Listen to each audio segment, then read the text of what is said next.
দ্রব্যমূল্যের দাম বাড়ছে এবং রমজানকে কেন্দ্র করে রাজনৈতিক দলের ছত্রছায়ায় একটা সিন্ডিকেট ইতিমধ্যে সক্রিয় ভূমিকা পালন করছে বলে আমরা ধারণা করছি। পেপার পত্রিকার এই রিপোর্ট এবং আপনি গোয়েন্দা তথ্যের উপরে ভিত্তি করে এই সিন্ডিকেট এবং দ্রব্যমূল্য বাড়ানোর চক্রের সাথে যারা জড়িত তারা যদি আপনার ব্যানারেও থেকে থাকে, রাজনৈতিক ব্যানারে, তাদেরকে আপনি দৃষ্টান্তমূলক শাস্তির আওতায় আনবেন। আপনি রাষ্ট্রের পক্ষে থাকবেন, জনগণের পক্ষে থাকবেন, জনগণের ভোগান্তি লাঘবে রমজানের এই সিন্ডিকেট ভেঙে দেওয়ার জন্য যা যা করা প্রয়োজন আপনি করবেন এবং এটা অবিলম্বে করবেন, কারণ সময় খুব কম। এখানে সরকারে যারা দায়িত্ব পালন করবেন সেটা আমলারা থেকে শুরু করে আপনার এমপি, মন্ত্রী, উপদেষ্টা সবারই দায়িত্ব পালন শুরু করার সময় যেভাবে হিসাব দিতে হবে, শেষ করবার সময় হিসাব দেওয়া উচিত। এবং উপদেষ্টারা অনেকেই সেটা দেন নাই, দু একজন দিয়েছেন এবং দু একজনের কাজের খতিয়ানও আমরা পেয়েছি, কিন্তু অধিকাংশ উপদেষ্টা সেটা করেন নাই।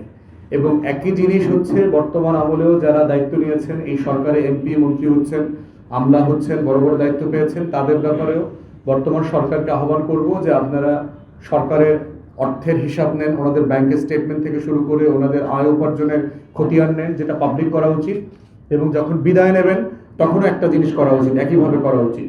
উপদেষ্টাদের ব্যাপারে যেটা হচ্ছে স্পেসিফিক এলিগেশন যাদের ব্যাপারে আছে সেটা বর্তমান সরকার অবশ্যই ইনভেস্টিগেট করবেন।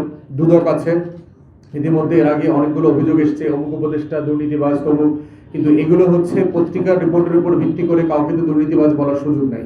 বা যেটা হচ্ছে দুদক থেকে শুরু করে আইন শৃঙ্খলা বাহিনী যার যেখানে যতটুকু ইনভেস্টিগেট করবার সুযোগ আছে, স্বচ্ছতার প্রশ্নে, জাতীয় সম্পত্তি রক্ষণাবেক্ষণ করবার প্রশ্নে, লুটপাট বন্ধের প্রশ্নে, সেগুলো অবশ্যই তদারকি করতে হবে এবং স্বচ্ছতার স্বার্থে দুদককে দিয়ে অথবা অন্য কোনো প্রতিষ্ঠানকে দিয়ে জবাবদিহিতা তৈরি করবার জন্য ক্ষেত্র প্রস্তুত করতে হবে।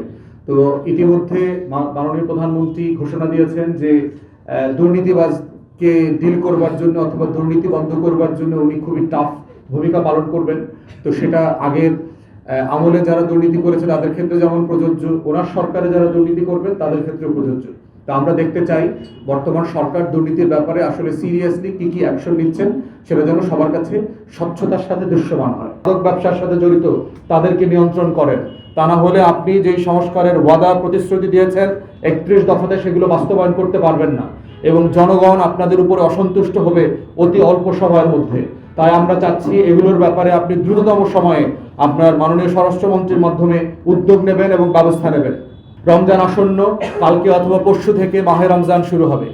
রমজানকে সামনে নিয়ে ইতিমধ্যে আমরা দেখতে পাচ্ছি যে বাজার গরম হয়ে উঠছে, দ্রব্যমূল্যের দাম বাড়ছে এবং রমজানকে কেন্দ্র করে রাজনৈতিক দলের ছত্রছায়ায় একটা সিন্ডিকেট ইতিমধ্যে সক্রিয় ভূমিকা পালন করছে বলে আমরা ধারণা করছি।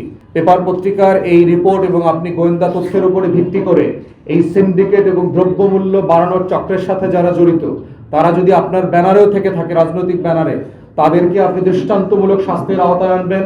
আপনি রাষ্ট্রের পক্ষে থাকবেন, জনগণের পক্ষে থাকবেন, জনগণের ভোগান্তি লাঘবে রমজানের এই সিন্ডিকেট ভেঙে দেওয়ার জন্য যা যা করা প্রয়োজন আপনি করবেন এবং এটা অবিলম্বে করবেন, কারণ সময় খুব কম এখানে। এবং রমজানের এই সিন্ডিকেট ভাঙার জন্য আমরা বোধ করছি আইন শৃঙ্খলা বাহিনীর পাশাপাশি যদি যৌথ বাহিনীকে এই পুরো মাস এবং ঈদ পর্যন্ত রাখা প্রয়োজন হয়, তাহলে সেক্ষেত্রে এটা বিবেচনা করা যেতে পারে যে যৌথ বাহিনীকে ম্যাজিস্ট্রেসি দিয়ে এই দ্রব্যমূল্যের সিন্ডিকেট ভাঙার জন্য সক্রিয়ভাবে কাজে লাগাতে হবে। আমরা বুঝতে পারছি যৌথ বাহিনী অনেক ক্লান্ত, প্রায় 1.5 বছর ধরে তারা মাঠে ল এনফোর্সমেন্টের কাজ করছে, যেটা তাদের দায়িত্ব না।